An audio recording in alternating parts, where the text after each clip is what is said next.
call the meeting to order. It's 6 p.m. on January 12th. We have Olivia, one student rep is here, and Bella, I think, is going to be here. And Marianne is excused absence, not feeling well tonight. Pledge of Allegiance, please. Pledge allegiance to the flag of the United States of America and to the republic for which it stands, one nation, under God, indivisible, with liberty and justice for all. We have no changes or additions to the agenda, correct? Correct. All right. Russell, you are number one on our list. Where do I stand? Wherever you'd like. What do I do with my name? Well, hello everyone. Russell Reedson, Mayor for the City of Sultan. Appreciate just a few minutes on your agenda this evening to talk about a cool partnership that's coming up here between the City of Sultan, Sultan School District, Fire District 5, and the Snohomish County Sheriff's Office. Later this week, we're launching our inaugural Citizens Academy. So this is an opportunity for a cohort of residents to, it's an 8-week course, one night a week, to hear from various city departments, the school district, fire, police, to learn more of the ins and outs of how local government works, understanding the differences in jurisdiction between the city, school district, fire, police, get their questions answered about things that maybe they don't know that we do, what we don't do. And really the goal is to increase awareness about how things happen in local government at all levels, get people more interested in potentially serving on boards or commissions or volunteer groups with the various agencies. And so wanted to just come and let you know what it is, answer any questions you might have before it goes live, and you potentially start getting questions about a partnership that the district is participating in. So city staff have met with Dr. Granger as well as other representatives from the other agencies to start putting together the schedule, what materials we want to cover. And so once it launches, we'll have it on the city's Facebook page, on the city's website, do kind of a news flash about it. Would appreciate anyone, getting the word out, encouraging people to participate and attend.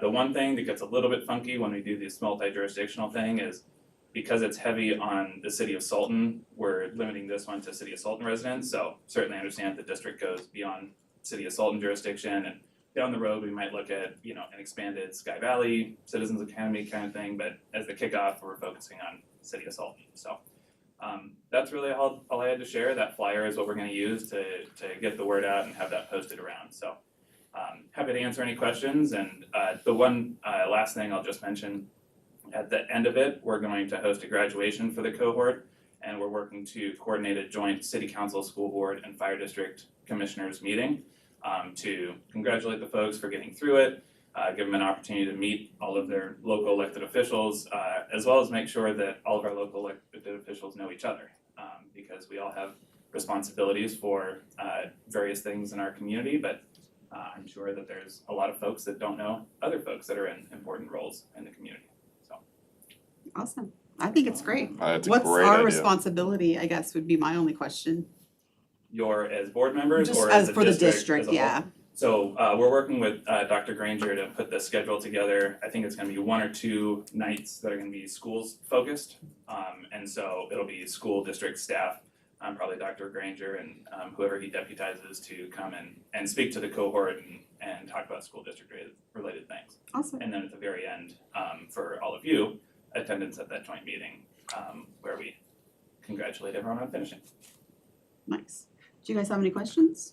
What if we don't live in Sultan? We're not invited to that too? To the joint meeting you are. Oh, okay, good. All right. No questions. No, I think it's a great idea. Olivia. Thank you, appreciate it. Thank you very We'll much. share it around. I don't have to, I'm not gonna stick around for the rest. No, you're good. All right. Oh, once you're here, you're stuck. Nope, you're stuck.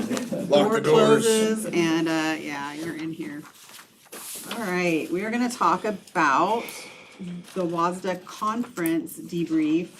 And that's the annual conference that some of us attended in November.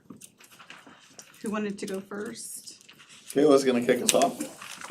So exciting, they had executive assistant sessions at the WASDA conference this year? I'll just stand right here. Is that okay?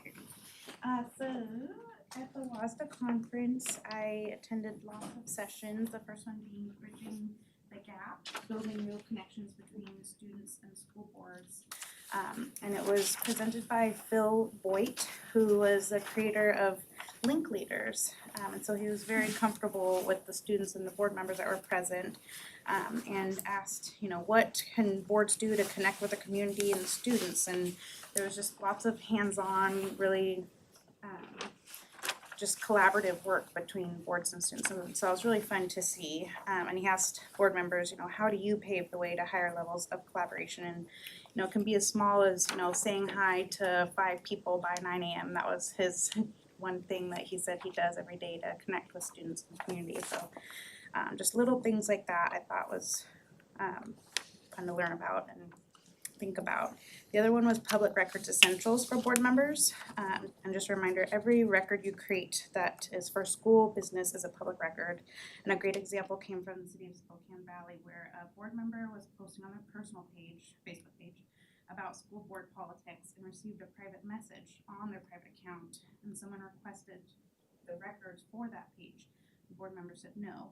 They said, this is my private page. And was told if he is sending and receiving things under his capacity as a board member, that's what becomes public. So to draw a clear line on your social media page, whatever it is, if it's a private or public page, when it's a personal page, and that will kind of fill in neat how records can be handled. The other session was uniting a community around a strategic plan, and they asked a lot of good questions. How can we get students future ready, thinking in 500 years from now, 100 years, 50, 10, 5 years. And then, whose plan is this? Who is it for? And that our mindset should be, these are their schools, being the community. These are their kids. It is their money. Another one was using parliamentary procedures for an effective board meeting. And that is, as we know, Robert's Rules of Order. And when it comes to public input, we cannot let the public call out staff names, as that is infringing on, it's like it's infringing on free speech, but if they violate personal information, like a staff disciplinary, that does violate personal information. And little things like, as little as nodding your head can be perceived as agreeing to things, like Gigi. But also, if somebody votes no and they get approached in public, they need to say, if somebody approaches them, you might have seen my vote was no, but the board is one voice, and whatever that is the final decision. And also another session was building networks, sharing solutions with executive assistants, support for school boards. So we talked about how would you describe your work and why does it matter? And we talked about public records training, which I had been attending a few lately from the Washington Secretary of State, and I will continue doing that for public records. And then we'll also be kind of strengthening our networking and information sharing between ESD 105 and 189. They're going to have more of these sessions with the WASDA conference, and there's a lot more communication. Awesome, thank you. Thank you. Thank you for going. Yeah, thank you for And I always appreciate the WASDA conference. I really enjoy the pre-conference law conference because we get a preview on kind of the cases that are pending in our region, not just in Washington, but in the circuit courts, to see kind of what's heading our way. So it was good to really, student discipline, OSPI has been modifying, in their mind clarifying, and then modifying again the student discipline rules.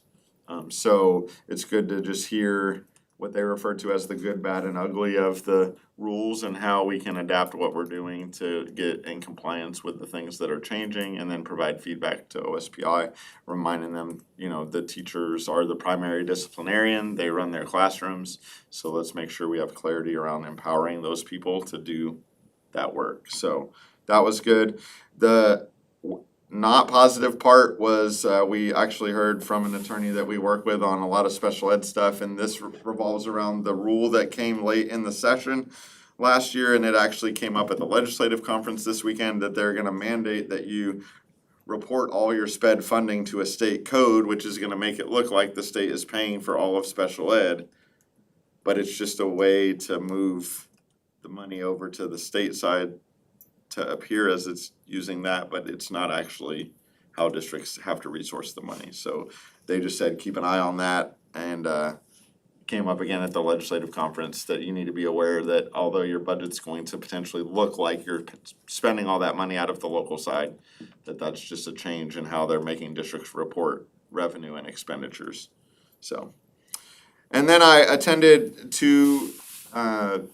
one session on school improvement and planning as we worked with our campuses to align our school improvement work.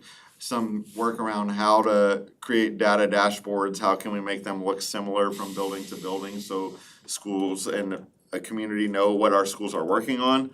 And so as we go into the spring, we've been front loading our campus administrators with an expectation as they build their school improvement plan for next year about how we're gonna use forms that are similar so that when you see them, you're gonna see a similar approach. The goals won't all be the same, right, because the buildings are different, but it'll be easier for the general citizen to track the work that we're doing because it'll be presented in a consistent and clean manner. And then the final thing I was gonna talk about is a double session that I went to, so it was two, and it talked about leading during turbulent times in case turbulent times were ahead. And it just some good reminders as we make decisions in hard times is that remembering that there's emotional impacts to the things that we do. Model lifelong learning, that what we know can change and still learn. Respond and don't react. Adopt a trustee mindset. Build collaboration. Scrutinize the details. Embrace the challenging conversations and make sure we know what's causing some of the challenges. So just good reminders. Post legislative session, probably those are good things to remember because the message was generally clear.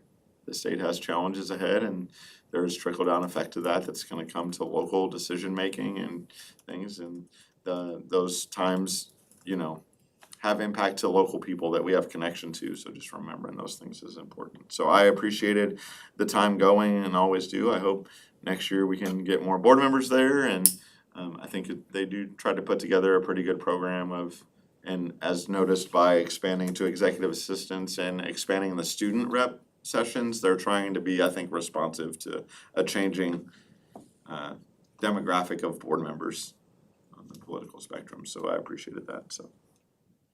Alright, I of course typed up a bunch, I won't go over all of it. I did a legislative session, just so everybody knows, it's a short session, I can't even talk, it's a short session this year. So it's 60 days, January 12th through March 12th.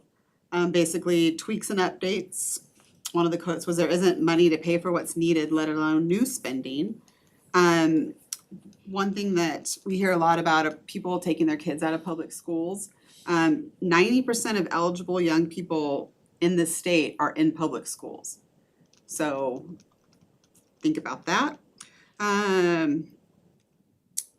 Meetings, like our operating principles that we're gonna go over again, mutually agreed upon principles. I liked this, that they define the beliefs, values, and methods of working together. In our meetings, something I think we can be better at is being clear with any directions that we have to Dr. Granger.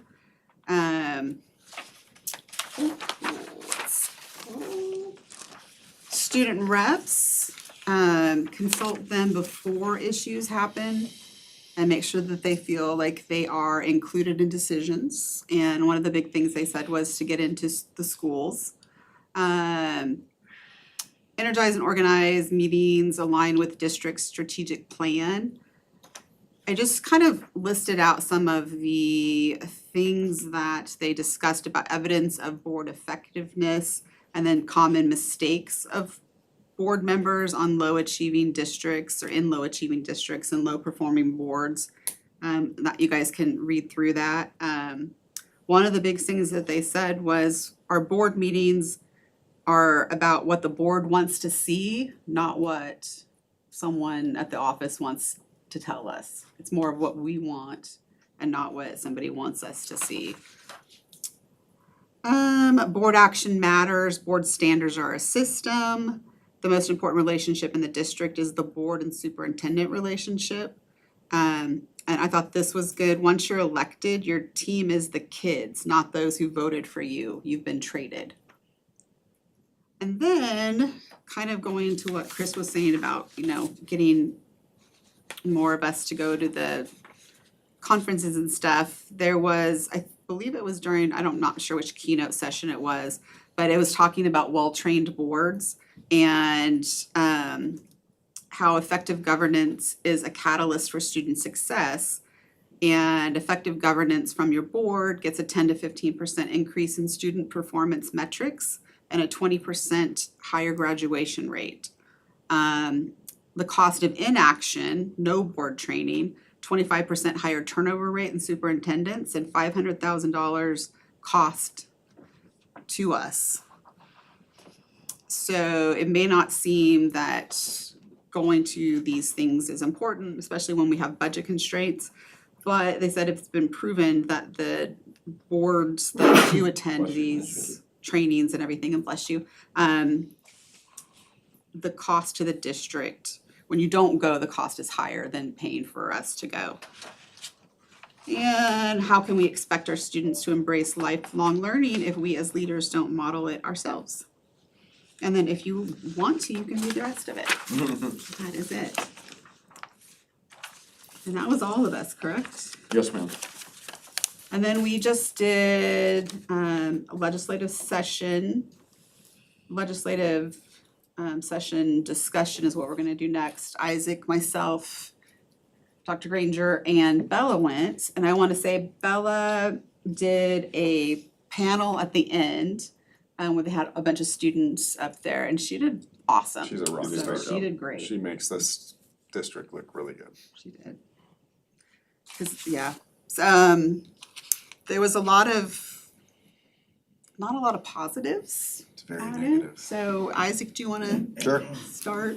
It was actually really short this time, compared to last year. It was nice, cause it was like a 24-hour It was period, nice. basically.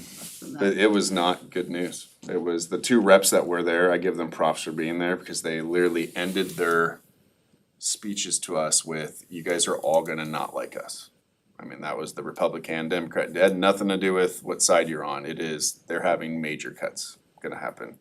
And a lot of them are like, the MSOC's gonna get, none of that's gonna go well. Was it partial or all funding for TK? 25%. 25% for that was going away. And then the big one that we're trying to push to make sure with the state is stop doing the mandatory stuff with no funding. Cause they have another list of mandatory stuff coming out and zero funding for it. And I think if that goes through, it's a total of 100 items in the last several years. Yeah. Of all these mandates with no Unfunded. oh yeah, they're mandates. completely unfunded. And some of them are absolutely ridiculous, but some of them you're also like, I can understand, but right now you're about to cut our budget and now you're gonna give us another list of mandates. It was a lot to hear, but the classes, some of the ones we did it was great to hear. I just like talking to all the different people, other board members, of what they're dealing with. A lot of them, I talked to several, the lady from Auburn, another one from, oh man, it was at Meadowwood or somewhere. They're having the same issues with, trying to get bonds to pass, even though they're busting at the seams. So it was good hearing all that. It was overall good, but the attitude was very negative of what the outcome's gonna be after this session. They talked about the hot topics, so like the 3 things that everybody is gonna focus on. One is increase MSOC funding to reflect actual operating costs, imagine that. 2, exempt essential services, IT, professional learning from sales tax, because when the legislators put that through, it wasn't supposed to include schools for that extra sales tax. At least they said that, and then once it gets to the Department of Revenue, they're like, oh, it doesn't say anywhere in here that it excludes schools, so we're gonna tax you for these things. So they didn't explicitly say schools don't count in this, so we are paying taxes that we shouldn't have to be. And then pause new unfunded mandates and improve flexibility in existing requirements were the three main things, because they're trying to like get everybody's focus on like a few things so that every district out here isn't just doing their own, thing, so. Dr. Ranger, you have stuff to add to that? I would just say I went to one about small and rural district efficiency. They're doing some research on, what are efficiencies that can be had through cooperative agreements. I think an example of that would be how we're partnering with Monroe and Index and Skycomish to do the MRT work. But might be other areas where we could collaborate on that.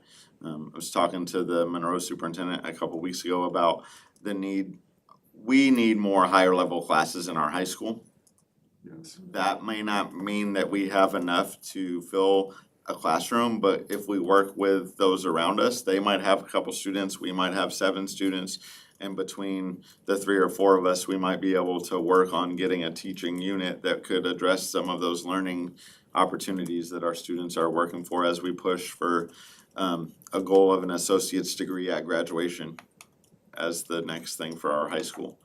So that our students don't have to go to UW, Bothell, or Everett to get the college level classes that they're looking for. So that's a lot of what Bella and I talked about on the car ride to and from, because she goes there every day, is, she really wants to be connected to her fellow students, and it's hard when she has to go other places to access that level of learning. So as we start to look at our high school offerings and what the horizon looks like for us, that'll be one of the things that we keep on the top of our mind. Number one would be the science courses. Really need to dive into those. And then a lot of other school districts are also suffering with foreign languages. I was shocked to hear that Issaquah, which we all think is very well funded, they're struggling with having enough teachers to teach it. It's crazy, but science is number one. Well, and I forgot, there's a $4.3 billion shortfall over the next 4 years. So if we want stuff, we're not gonna get it. Anything else to add to that? Oh, man. All right, we do have executive session following this. If there's nothing else, can I get a motion to adjourn and then to go into executive session? A motion to adjourn. Michael, and then can I have a second? I second. Thank you. All in favor? Aye. All right. What do you wanna say for a minute? Oh, I forgot to think. What do we need? 20 minutes. Start at 6:25, we'll take a brief break Okay. if people